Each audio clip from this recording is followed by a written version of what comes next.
दोस्तों इस वीडियो में मैं आपको 5 सीक्रेट टेक्निक्स बताऊंगा जिसका इस्तेमाल करके आप भी one day competitive exam clear कर सकते हैं। तो चलिए शुरू करते हैं। जब मैंने फर्स्ट टाइम एसएससी सीजीएल का फॉर्म फिल किया था तो मुझे इसके कंपटीशन के बारे में कोई अंदाज़ा नहीं था, या ये कहो कि मैं बहुत सीरियस नहीं था।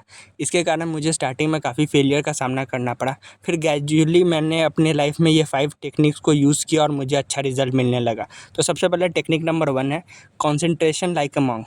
पिछले साल मैं यूपीएससी इंटरव्यू दे रहा था, तो वहाँ पे प्रिपरेशन के दौरान एक सीनियर आईएएस ऑफिसर ने मुझे ये टेक्निक के बारे में बताया था। इसमें आपको करना क्या होता है कि आपके जो थॉट्स होते हैं ना, वो बहुत ही ज़्यादा स्ट्रॉन्ग बनाने होते हैं। एक जगह पे बहुत लंबे समय तक फोकस करने के लिए, और एक जगह पे बहुत लंबे समय तक फोकस करने के लिए वो तुरंत नहीं होगा, वो धीरे-धीरे, जैसे जिम में होता है ना, प्रैक्टिस करते-करते ही होता है, तो वो वहाँ पे भी इस पे कंसंट्रेशन भी आपको धीरे-धीरे बिल्ड करना होगा। मतलब ये है कि आप किसी पर्टिकुलर टाइप के थॉट को कितनी देर तक अपने माइंड में रिटेन कर सकते हैं, इसी का सारा खेल है। अब इसको आसान भाषा में समझने के लिए मान लो कि आपको एक चैप्टर है प्रॉफिट एंड लॉस के क्वेश्चन सॉल्व करने हैं, और उसमें 100 क्वेश्चन आपने सोच लिया कि आज भी मैं सॉल्व करूँगा। अब आप जानते हैं कि यदि आपने क्वेश्चन बनाना शुरू किया और आपने 10 क्वेश्चन बनाए और 11वें क्वेश्चन में आप अटक गए, फिर सडनली आपको एक व्हाट्सएप मैसेज आता है या आप इंस्टा पे एक नोटिफिकेशन आता है और आप मोबाइल यूज़ करने लगते हो, और आपका 15-30 मिनट से 15-20 मिनट 30 मिनट वहीं खो गया। सेम साइकिल दिन भर चली जाएगी, और दिन भर में आप 100 क्वेश्चन बनाएंगे और खुश हो जाएंगे कि चलो 6 घंटे मैंने मैथ्स बनाया, मज़ा आ गया। पर एक मिनट सोचो, जनरली एग्ज़ाम में आपको पर क्वेश्चन पर मिनट से ज़्यादा समय नहीं मिलेगा, तो आपको 100 क्वेश्चन कितने देर में बना लेना चाहिए था? 100 मिनट में। मैक्सिमम आप 120 मिनट्स, मतलब 2 घंटे में आपको 100 क्वेश्चन बना लेने का, सॉल्व कर लेना चाहिए। जो क्वेश्चन बने ठीक है, जो नहीं बने वो आगे बढ़ो। जैसे एग्ज़ाम में हम लोग स्किप करके आगे बढ़ते हैं, और जब पूरा कंप्लीट कर लो तो फिर वापस आओ कि कहाँ पे मैंने गलती की। पर हम यहाँ पे क्या कर रहे हैं कि हम अपना टाइम जो एग्ज़ाम में क्वेश्चन बनाने के लिए देना था, वहाँ पे हम क्वेश्चन नहीं बना रहे, अब हम अपने माइंड को डाइवर्ट कर दे रहे हैं। आपके जो थॉट्स की इंटेंसिटी है ना, वो बहुत वीक है। अचानक से कोई भी डिस्ट्रैक्शन हो रहा है और आप उसको कैच कर रहे हैं। जो प्रोजेक्ट आपको ख़त्म करना था, वो प्रोजेक्ट आप नहीं ख़त्म कर रहे हैं, आप उसको टाल रहे हैं। आप उसको एक बारी में ख़त्म कर सकते थे, लेकिन आप आधे घंटे में थक गए। मतलब आपकी जो कॉन्सन्ट्रेशन पावर है वो बहुत ही छोटी है। अब यहाँ पे गौर करने वाली बात ये है कि कॉन्सन्ट्रेशन या अटेंशन तभी लंबी हो सकती है जब कॉन्सन्ट्रेशन या अटेंशन माइंडसेट बहुत ही स्ट्रॉन्ग हो। नहीं तो आपका जो थॉट है ना, वो बहुत जल्दी ब्रेक हो जाएगा। मतलब ये है कि अगर आपके थॉट्स इंटेंसिफाइड नहीं है, तो आप उन थॉट्स को लंबे समय तक कैरी नहीं कर पाएंगे। आप तुरंत अपना अटेंशन तुरंत खो देंगे।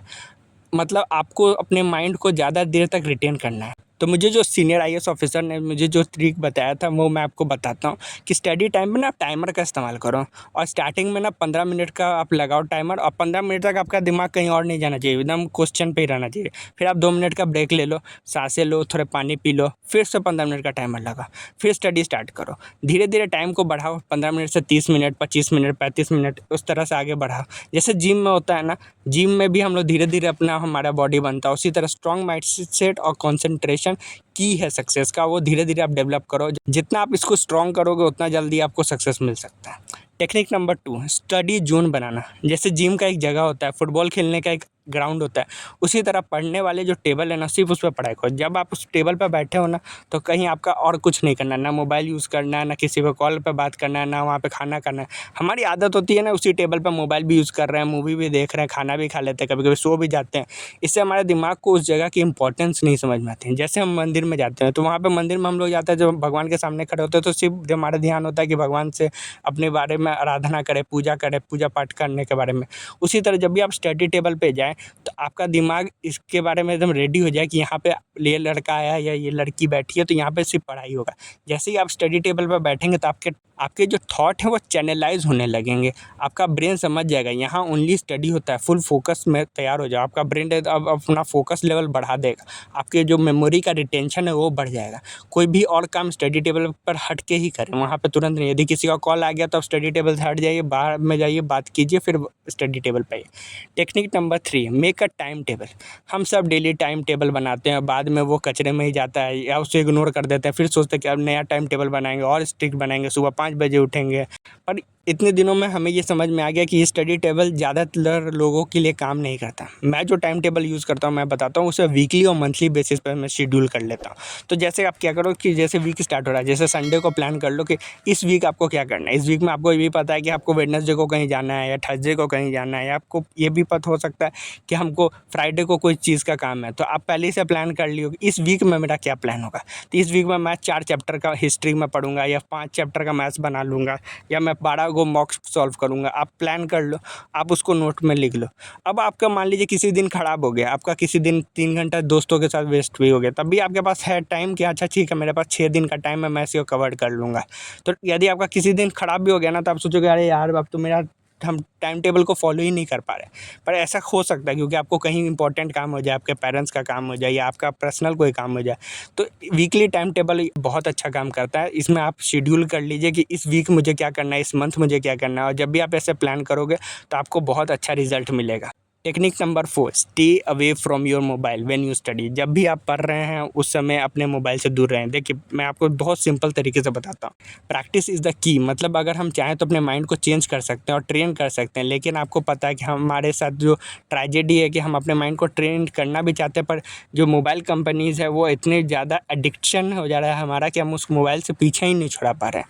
हमारा बहुत लंबा समय बहुत मोबाइल में जाता है, और आपको भी पता है कि आपका मोबाइल में बहुत ज़्यादा समय जा रहा है। तो जब भी यदि आप में से कोई भी इंसान है जो उसमें मोबाइल से ही पढ़ाई कर रहा है, तो वो प्लान कर ले कि हमको मोबाइल से कितना देर पढ़ना है। मान लीजिए आपको एक क्लास है जो 3 घंटे की होती है, या 2 घंटे की, 2-2 क्लास है 4 घंटे।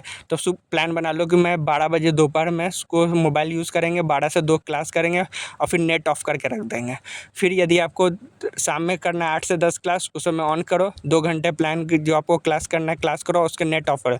नेट ऑफ कर देना है। मोबाइल आप रिंगर में रखना चाहो तो रख सकते हो, पर नेट नहीं खुलेगा। यही 2 घंटे के लिए मेरा नेट खुलेगा, उसके बाद नेट ऑफ होगा। आप ये बस करके देखो, आपको देखिएगा कि आपके जो मोबाइल में बहुत ज़्यादा टाइम वेस्ट हो रहा है ना, वो बहुत तेज़ी से घट जाएगा। Technique number 5, practice मॉक्स and previous year question. हम मॉक और प्रीवियस ईयर क्वेश्चन को बहुत ज़्यादा इग्नोर करते हैं। प्रीवियस ईयर क्वेश्चन की होता है किसी भी एग्जाम का मॉक क्वेश्चन सॉल्व करने के लिए, चाहे आप एसएससी पे फोकस कर रहे हैं, या बैंक एग्जामिनेशन पे फोकस कर रहे हैं, सिविल सर्विसेज पे फोकस कर रहे हैं, किसी भी एग्जाम में आप फोकस कर रहे हैं, आपको मॉक और प्रीवियस ईयर क्वेश्चन को इग्नोर नहीं करना चाहिए। उसको ज़रूर सॉल्व कीजिए। आप उससे आइडिया मिल जाएगा कि आपको किस तरह से पढ़ाई करनी है, आप कहाँ पे कमी कर रहे हैं। आप उसको फिर एनालाइज़ कर सकते हैं। एनालाइज़ करना बहुत ही सिंपल तरीका है कि आपको जो एरिया आपका कमज़ोर है, जहाँ क्वेश्चन आपको आता था पर आपने सिली मिस्टेक कर दिया, तो आप उसको लिख लीजिए कि यहाँ पे मैंने सिली मिस्टेक किया। जो क्वेश्चन है जहाँ पे आपको लगता है कि ये क्वेश्चन मैंने पढ़ा ही नहीं है, तो मेरा दिमाग में ही नहीं है, तो आप उस चैप्टर के बारे में लिख लीजिए और उस चैप्टर को दोबारा पढ़ लीजिए। प्रैक्टिस मॉक और previous year question is a की टू सक्सेस अपने आप में। आशा है आपको ये वीडियो अच्छा लगा होगा। अपना बहुमूल्य समय देने के लिए धन्यवाद। Thank you.